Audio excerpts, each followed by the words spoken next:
آپ چاہتے ہیں کہ اللہ نے جو نعمتیں آپ کو دی ہیں یہ کبھی کم نہ ہو، جو عافیتوں سے اللہ تبارک و تعالی نے آپ کو نوازا ہے یہ کبھی کم نہ ہو۔ تو حدیث پاک میں ایک مبارک دعا ذکر ہے، آپ روزانہ یہ دعا پڑھا کریں، اللہم انی اعوذ بک من زوال نعمتک، اے اللہ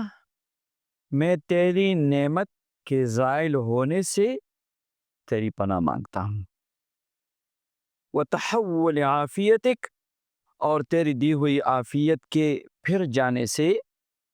تیری پناہ مانگتا ہوں، وفجاءت نقمتک، اور تیری ناگہانی گرفت سے،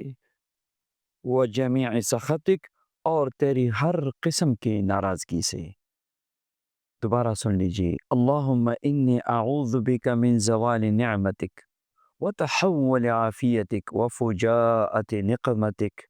وجمیع سخطک۔ ہر نماز کے بعد بھی پڑھ سکتے ہیں، اور روزانہ کم از کم ایک مرتبہ تو پڑھا کرے،